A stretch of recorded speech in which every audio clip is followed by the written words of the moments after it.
সে আমার কলার ধরে বলে ওর বুকে গুলি কর, ওরে ওরে রায়ের বাজারে নিয়ে গণকবর দে। আর কি বলবো ভাই, কুত্তার মতো গুলি কর, মাইরা ফেলাম করে।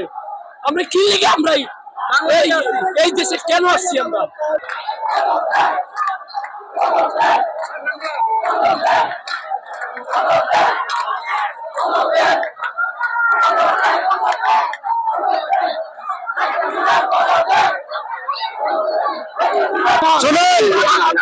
বাংলা বদরে আমাদের ভাইদের উপরে ছাত্রলীগ গুলি করছে, আমাদের 5 জন ভাই গুলিতে আক্রমণ হয়েছে। আমি বলতে চাই আওয়ামী লীগের সকল অঙ্গ সংগঠন, যুবলীগ, ছাত্রলীগ, প্রশাসন লীগ সহকারে অস্ত্র ছাড়া আমাদের সাথে যুদ্ধ করতে আসতে বলেন, আমরা প্রস্তুত। আলহামদুলিল্লাহ আমরা ছাত্র জনগণের পক্ষে আছি। আমরা ইনশাআল্লাহ আমরা আন্দোলন করেছি, আমরা ইনশাআল্লাহ শাহবাগে উপস্থিত হয়েছি, আমরা মানুষের একতা পোষণ করেছি এবং আমরা যে সমস্ত ছাত্রলীগ যুবলীগ মানুষের আক্রমণ করেছে আমরা তাদের বিরুদ্ধে কঠিন আন্দোলন করবো ইনশাআল্লাহ। আমাদের একটা দাবি শেখ হাসিনা পদত্যাগ চাই, একদম এক দাবি শেখ হাসিনা পদত্যাগ চাই ইনশাআল্লাহ। আমরা জীবন দিয়েছি, আমরা জীবন দিব, রক্ত দিব, তারপরেও শেখ হাসিনা পদত্যাগ করে ছাড়বো ইনশাআল্লাহ। এই অবস্থাটি আজকে আমরা শাহবাগে উপস্থিত হয়েছি। শাহবাগে আজকে যে অবস্থা হয়েছে এটার জন্য যে সমস্ত ছাত্ররাই আহত হয়েছে, যে সমস্ত ছাত্ররাই নিহত হয়েছে, এটা দায়ী শেখ হাসিনা গ্রহণ করতে হবে। পরিষ্কার ভাষায় বলতে চাই, শেখ হাসিনা পদত্যাগ চাই। যদি শেখ হাসিনা পদত্যাগ না করে তো বাংলাদেশে কঠিন আন্দোলন কর্মসূচি ঘোষণা করা হবে। এই অবস্থাটি যে সমস্ত ভাইদের শহীদ হয়েছে তাদের বিচার আমরা চাই। এই জন্য টেকনাফ থেকে তেতুলিয়া, রূপসা থেকে পাতুলিয়া পর্যন্ত এমন আন্দোলন করা হবে যে আন্দোলন থেকে সাধ্য বাংলাদেশের কারো থাকবে না ইনশাআল্লাহ।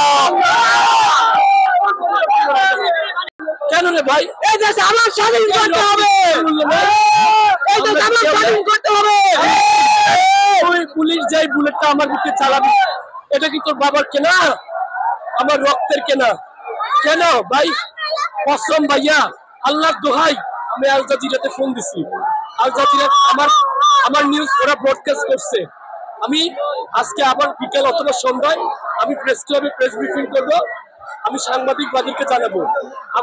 আমার সামনে আমারই এক বোন, সেই স্টুডেন্ট, মেবি কোনো নার্সিং ইনস্টিটিউশনে, তার বডিতে তার অ্যাপ্রুন করা ছিল, তার গলা আইডি কার্ড ছিল, পুলিশ উপস্থিতি থাকা অবস্থায় তার বুকে তার অ্যাপ্রনের মধ্যে হাত দিছে।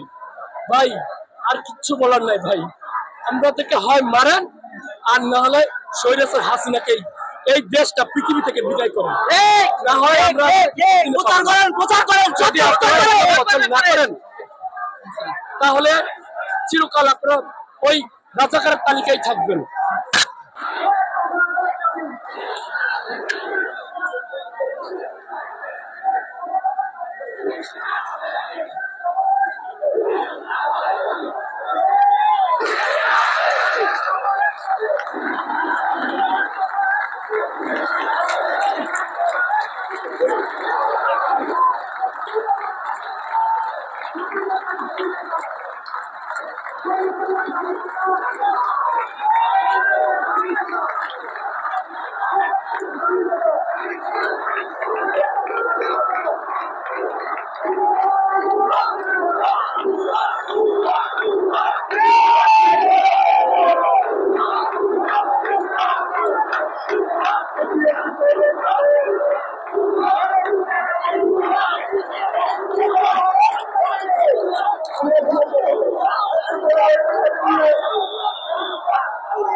Okay.